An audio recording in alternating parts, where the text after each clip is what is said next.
We are 1 week away from Christmas. Sadly, we haven't got any snow yet this time, so it's not likely we're going to have a white Christmas. But still, I want to share my process of a snow scenery painting.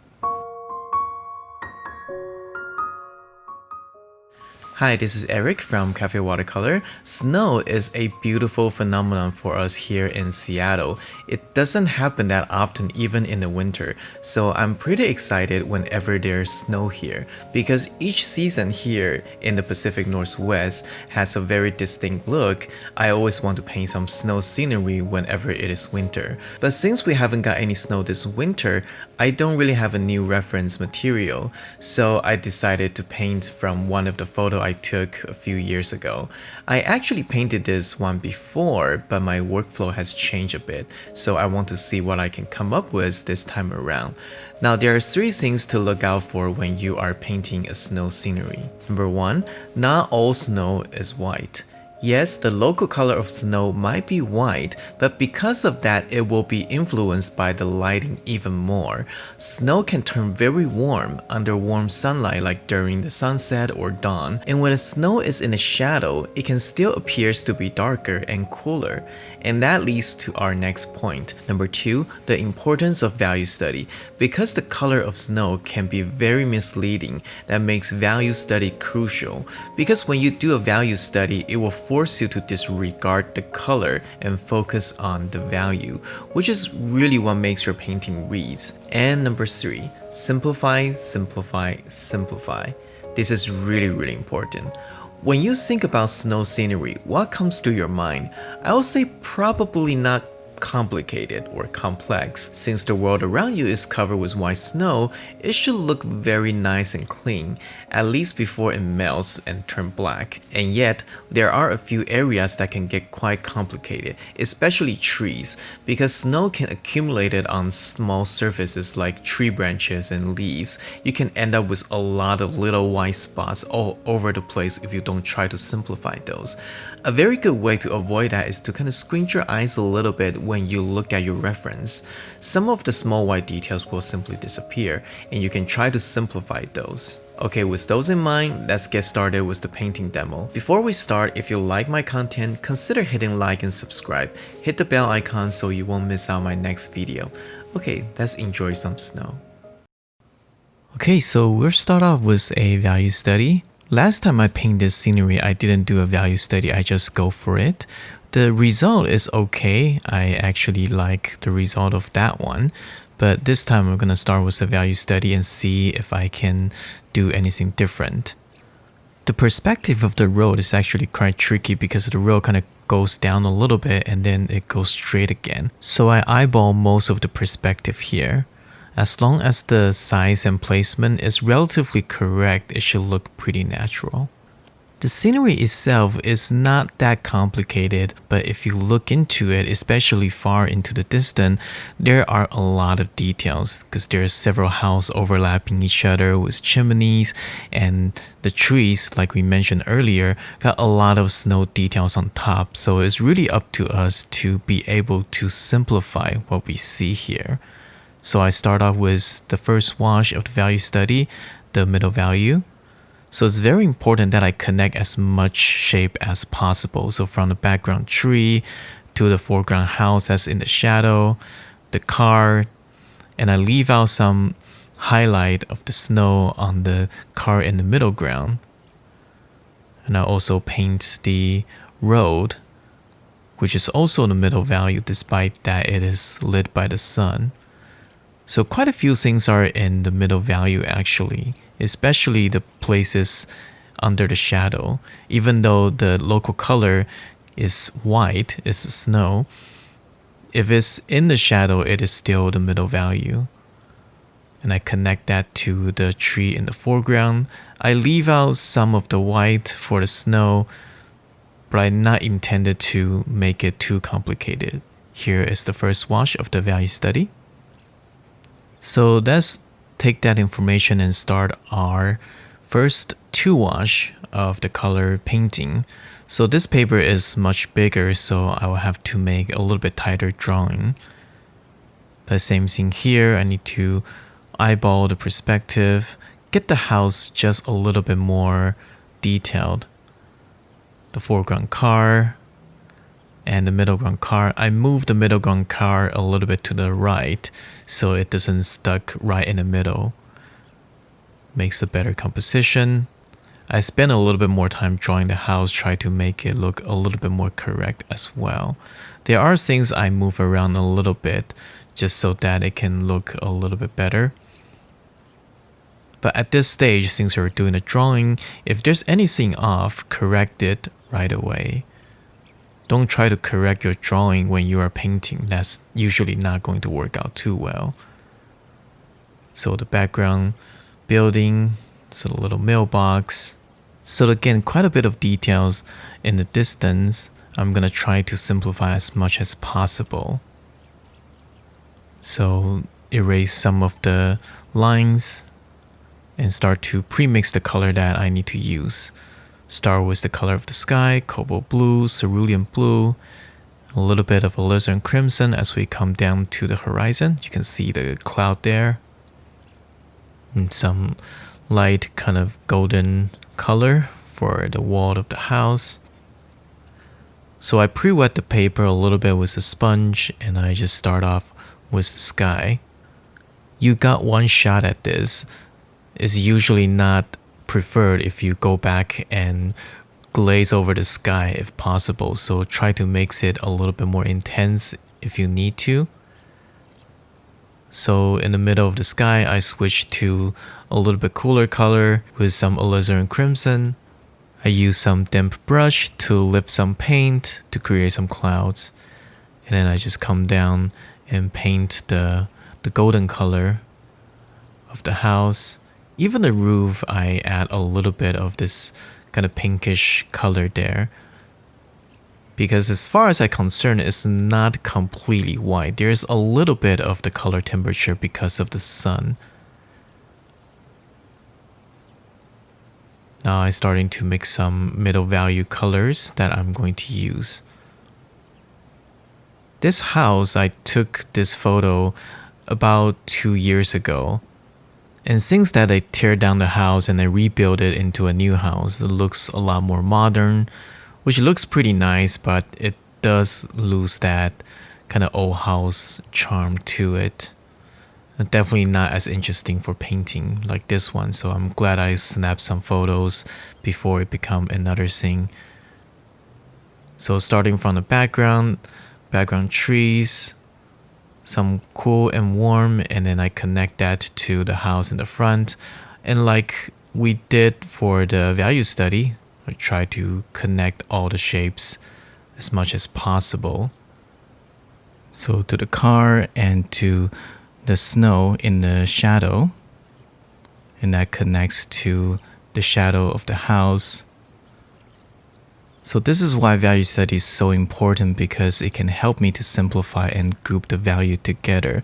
So when I'm painting, I can just focus on that. And even though the color changes in the middle of the wash, it can get quite hectic if you try to mix it on the fly. But still, at least you got a very solid plan to follow. The cast shadow from the house and the trees. And you notice that I didn't leave a lot of white for the background trees because I thought I can come back with white gouache to paint some snow on top if I really need to. But I'd rather have a nice, clean, solid wash than try to sacrifice small for the big. So I continue the shape to the background and connect that to the tree on the left. So connecting is definitely one of the most important things when you are painting a watercolor scenery. And it is also very, very challenging sometimes because you really need to think ahead and you need to really have a solid plan for you to go forward. Painting the chimney and the house in the middle ground. Little hint of chimney in the back. Get into a little bit of the detail but the overall shape should remain pretty simple. So the foreground tree, again, I leave out some white, but I'm not gonna worry about that too much. So I go back to the background and start painting some of the trees in the background. There's quite a few pine trees in the back, and the brushstroke become very, very important because I do want to capture the feeling of the pine tree without going into too much details.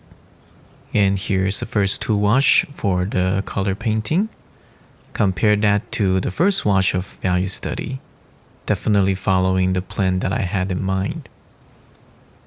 Okay, so let's come back to our value study. All we need to do now is to paint in some darks within that major shape. So started from the background trees, the dark side of the tree, and bring that into the foreground.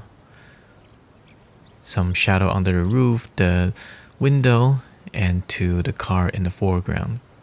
So it can get a little bit tricky because you're not always sure which part should be the dark value, which part should be the middle value. So sometimes you do have to make your own judgment to see which will work better for your painting. Because sometimes you do need to bend the rule, even though you see some dark value like in the background, doesn't necessarily mean that you need to paint everything dark. You do want to leave a little bit sense of depth when you are painting. So in this case, the trees in the background way into the distance, I decided to leave it a little bit more to the middle value, so it doesn't compete with the middle ground and the foreground. Now I'm painting the dark on the left, the tree on the left. Those are also very important. And now I come back and paint the shadow darker as well. So especially the shadow on the ground, on the road. The road itself is darker than the snow. So when both in the shadow on the road should be darker than the shadow on the snow. Here is the finished value study. And now let's continue to the final painting. Okay, home stretch for the final painting. So again, we got our plan. I put it right on top of my painting so I can focus on the plan that I have for myself. I look at the photo mostly just for the color reference. One of the traps is that you looked photo so closely you forgot the value study that you did. And when you just want to get some color information, but instead you start to copying the detail you see from the photo. That's a trap that many falls into, and I fall into that trap quite a few times myself. So I really try to remind myself that the value study is my map. I'm just getting the color information. And to be honest, most of the color information, I already got it from my first 2 washes of the painting anyways. So the dark is mostly just some very subtle color changes like the warm and cool. So we really don't need to see too much into the reference photo anymore. So similar to the value study, I start from the background, the dark side of the tree, connect that to the foreground house, and connect that to the foreground car. And now I go in and paint some dark next to the window, underneath the bush, the top covered with snow, so I'll leave that into the middle value. The dark side of the chimney, I also darken the cast shadow a little bit more just so that it can pops out a little bit better, a better sense of lighting. And the house got quite a bit of details, but I'm not going to paint all the details in, focusing on the big shape. So I'm not painting around all the white window trims and stuff. That's just not necessary. It doesn't really affect the read of the whole painting, so you don't really have to include all that. Some dark underneath the bush. There's a little bit of this plum pinkish color tree, so I'm just hinting those. Some dark details on the back. Keep it very simple. I don't think I even draw that very accurately. Just try to match the size and position, that's all. Some darks in the background. Those are going to be quite simple. just some suggestion of the details. You don't really even need to paint them very literally. They're just different brushstroke and marks. So I come back to the middle ground and paint the car. And I connect the dark underneath the car to the dark side of the curb side. The tail light, one is in the shadow, one is in the light, so I give them a slightly different tone. Make some more neutral dark. Go back into the background and start to paint some dark of the tree. I try to make this specific one a little bit darker, so it just feels like there's a little bit more layers. The trees in the back, I add a little bit more dark just to have the light pop up a little bit more, but I try to keep it simple and not as dark as the tree in the foreground. Now, very important, I'm gonna paint the foreground tree on the left. Try to make my mixture a little bit drier, a little bit thicker, because I'm going to scratch out some branches when it gets a little bit drier. And then from the dark brown color, I connect that to a darker green color as it goes to the top. And here I scratch out some of the branches and stuff. Use my fingernail to do that. And you need to make sure your paint are thick enough and is starting to dry a little bit. So timing is actually very important for this. Just add a little bit more shadows, some dark side for the snow in the foreground. There's some snow accumulation there, so a little bit of shadow suggests some volume. And now I'm going to paint the dark on the road, on the street. We're almost done here, so just a couple details in the dark. So compared to the last one that I did, the last painting that I did for this scenery, I feel like last one, even though I have a rough idea what I'm going to do, I make a lot of decision on the fly. But this one specifically, I feel like the value study definitely helps a lot. So the painting looks a little bit cleaner and a little bit simpler. Now I come back with white gouache and I start to paint some snow back in. And again, simple does it. I don't want to paint a lot of little white dots. And make sure your gouache is thick enough. If it's too watery, it's just going to dry kind of semi-transparent, and that's actually not going to be a good look. And here is the finished painting. I hope you enjoy this painting. I really like how it turns out. I hope you do too. I hope this is helpful for you. The unedited full-length demo of this painting is available for students who got my Watercolor Essential course, along with many other bonuses and lessons and demos. I wish you have a wonderful holiday wherever you are. Stay safe and healthy. I'm planning to do another video before the end of the year, so stay tuned on that. If this is your first time, welcome. Be sure to go to my website at cafewatercolor.com to get my Fast Track Watercolor PDF guide and some bonus videos. I am Eric from Cafe Watercolor. See you next time.